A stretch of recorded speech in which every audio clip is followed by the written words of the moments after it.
Late Thursday night, President Donald Trump signed an executive order directing the Corporation for Public Broadcasting to end funding for PBS and NPR.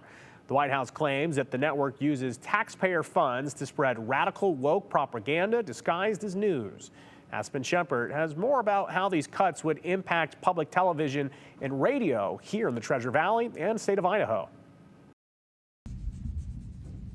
Independence of public media is under attack. A recent move from President Donald Trump seeking to end federal funding for public media outlets sent shockwaves through stations in the Gem State. The executive order threatens to dismantle the essential services we feel we provide across the state of Idaho. Tom Michael, the general manager at Boise State Public Radio, disagrees with Trump administration's characterization of public media outlets like NPR and PBS deliver biased partisan news. We have a mission of service to the country, of nonprofit service, and we uphold that here in Idaho, and we've been doing so for nearly 50 years. NPR nationally receives about 1% of its funding from federal sources.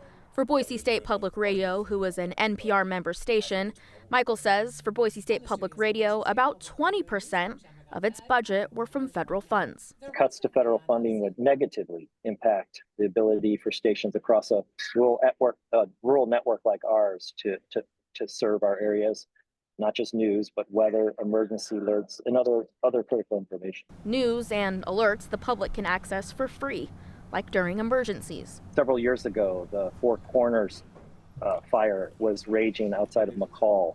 I heard our All Things Afternoon host share the evacuation orders from Valley County Sheriff.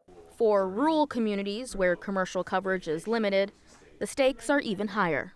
These are important services that public radio and public television are the backbone of. In fact, we are part of the National Emergency Alert System, and it's important that we send out alert signals to people in need, to people who might not have internet connectivity, to people who might not even have electricity. I think of a tribal radio station up on the Nez Perce Reservation in Nunipur called KIYE, that more than 50% of funding from the Corporation for Public Broadcasting helps support that community. For Art Gregory, a longtime media admirer who is now the president of a nonprofit, the History of Idaho Broadcasting Foundation, he says public media has deep roots in Idaho.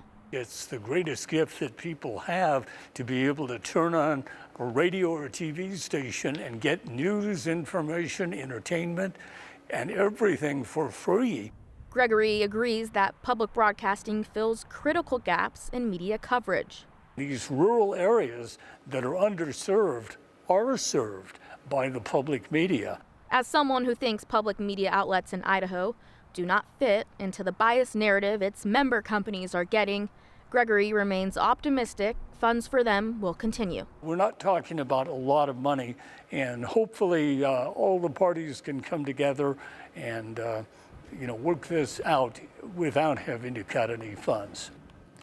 Michael with Boise State Public Radio believes the future of public media funding will ultimately be decided by Congress, where it has historically received bipartisan support. He says he will be traveling to Washington, D.C. in the coming weeks to speak with Idaho lawmakers and others about preserving funding. Boise State Public Radio is also hosting an open house tomorrow, not specifically regarding this. It was planned before the announcement yesterday, but welcome the curiosity that the recent cut announcement has brought. It's interesting, you mentioned Idaho's congressional delegation. I actually spoke with Idaho Congressman Mike Simpson a few weeks ago on Viewpoint. He said he's definitely heard this conversation in D.C., but he thought, in terms of Idaho specifically, he didn't think that was necessary. He saw Idaho Public Television as a very, very valuable asset in our communities, and he said he loved watching their programs like Outdoor Idaho. So it varies from state to state. You can see different lenses. Sounds like he agrees with what Tom and Art said today. Yeah, he did say, though, that some of his colleagues in other states, that they could point to things that they have problems with. He just didn't see that in Idaho. So it'll be interesting to see what these congressional conversations look like at the higher level. Yeah. All right. Thank you, Aspen.